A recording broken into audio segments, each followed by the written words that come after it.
Pauwi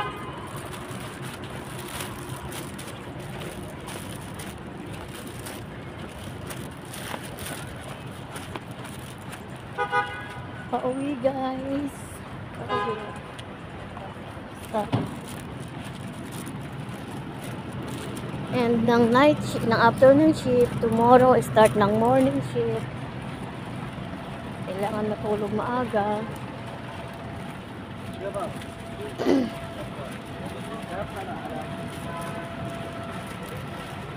Ang kondisyon ko lang naman sa amo ko para ako mag-stay. Pisaan niya ako. Ano yun? Bibili ako sariling visa, magtatrabaho ka sa kanya ng 2 years, tapos ang baba-baba ng sahod. Nag-stay na nga ako kasi mahirap yung part-time lang. Part-time kasi minsan swerte mo na makahanap ka ng 2 buwang diretso o 3 buwang diretso. Mga home care ganyan. Kasi parang may mga regular silang staff, pansalisi ka lang sa mga nagbabakasyon sa home care. 2 months, 3 months, hinto ka na naman. Ito, butik. Gusto naman ako ng amo ko. Kaya lang, ayaw niya nang magbisa. Ayaw na niya nang magbisa. Kasi yung business nga rito, tagilid na. Nangihinayang siya sa gagastusin niyang visa. Tapos hindi magbo-boom yung business. O, parang nangihinayang siyang gumastos. Kaya ang kinukuha niya ngayon, mga sariling visa. Kaya nga Arabic lady. Kaya Arabic lady ang kinukuha niya. Kasi mga Arabic lady dito, may mga sariling visa. Kasi pamilya sila rito. Family visa sila. Kaya yung mga Arabic ang kinuha niya kasi may mga visa na. Ako naman, naubos ko na ang 1 taon ko sa kanya. Nagsimula ako sa kanya ng February. O ano na ngayon.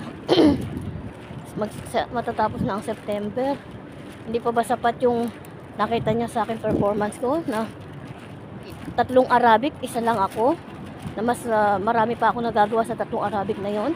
Kahit pagsamasamahin pa yung trabaho nila, mas marami pa akong effort. Ano pa, TikTok pa yan ha. Nagti-TikTok pa ako niyan ha. Yung TikTok po kasi hindi ako nagwe-wasting time. Tapos lahat ng trabaho ko, nakapaglinis na, nagbebenta ako, pag may dumating na customer, inaayos ko lahat ng mga manikin, ang mga panindang damit, ang mga pabango, ayos lahat yan. Ang pagti-TikTok ko, yung habang nagiintay na lang ng customer. Guys, eto na po yung partition ko, matilim, dahil alas 10, mag-aalas 11 na rito. Hindi ako, kasi wala akong ipon. Yung ipon ko pambili ng visa na scam, kaya stress ako. Kaya habol ko sa amo ko, nakikipagtikisan ako sa kanya. Pataning niya sa akin antaning ko sa kanya hanggang katapusan. Pag hindi nagbago isip niya, nabisaan ako, lalayasan ko talaga siya. At habang may natitira pa akong 2 buwan kalahati sa visa ko, maghahanap ako na magbibisa sa akin, baka swertihin pa ako. O kahit balik ako sa home care, basta mataas-taas ang sahod, kahit bili nila ako ng visa kasi mataas-taas ng konti ang sahod sa home care. Oh guys, and dito na ako sa ano ko. Bye na muna. Thank you for watching. Hindi ako makapagsalita kasi tahimik sa loob, mga nang papahinga tao, bawal lang maingay. Bye guys, thank you for watching.